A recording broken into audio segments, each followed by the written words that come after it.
भारतीय संगीत के आकाश में ना कुछ सितारे ऐसे होते हैं जिनकी चमक कभी फीकी नहीं पड़ती। आज हम सफर पर चलेंगे एक ऐसी ही आवाज के साथ, एक ऐसी शख्सियत के साथ जिन्हें हम सब प्यार से आशाताई कहते हैं। संगीत की सुरों की रानी आशा भोसले। तो चलिए, कहानी शुरू होती है 8 सितंबर 1933 से, जब महाराष्ट्र के सांगली में आशा भोसले जी का जन्म हुआ। एक ऐसे घर में जहां संगीत सांसों में बसता था। और उनका परिवार, अरे वाह, मतलब संगीत तो उनकी रगों में था।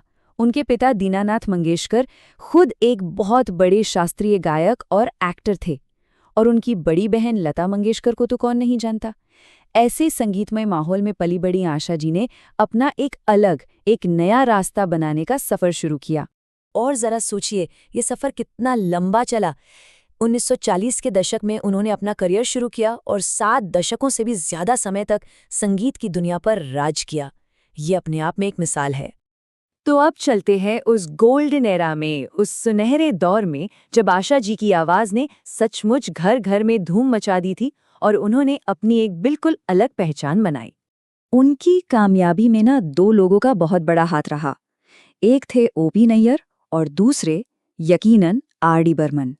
ओपी नैयर के चुलबुले वेस्टर्न स्टाइल म्यूजिक को आशा जी की आवाज ने जैसे एक नई जान दे दी, और आर.डी. बर्मन के साथ तो उन्होंने कमाल ही कर दिया।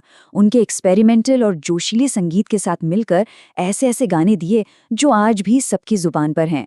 और बहुमुखी या वर्सेटाइल, ये शब्द तो जैसे उनके लिए ही बना है।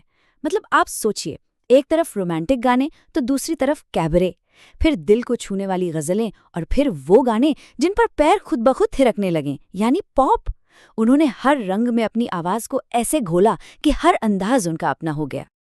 अच्छा, तो अब बात करते हैं उन गानों की जो सिर्फ गाने नहीं हैं, बल्कि हमारी जिंदगी का, हमारी यादों का एक बहुत ही खूबसूरत हिस्सा हैं।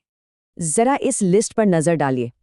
पिया तू अब तो आजा की वो शरारत, दम मारो दम का वो बेबाक अंदाज, चुरा लिया है तुमने का वो मीठा सा रोमांस, इन आंखों की मस्ती की वो नजाकत, और मेरा कुछ समान का वो गहरा दर्द। हर गाना अपने आप में एक पूरी दुनिया है, एक पूरा दौर है। अब भाई, जब कला इतनी शानदार हो तो सम्मान तो मिलेगा ही, है ना? तो चलिए देखते हैं उनकी झोली में कौन कौन से बड़े बड़े अवार्ड्स आए।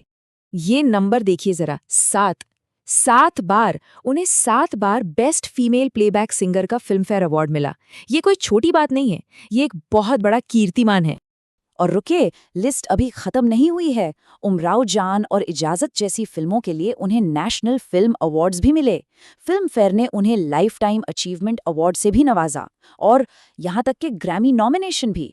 सोचिए, उस्ताद अली अकबर खान के साथ उनके एल्बम लेगेसी को ग्रैमी के लिए नॉमिनेट किया गया था। कमाल है।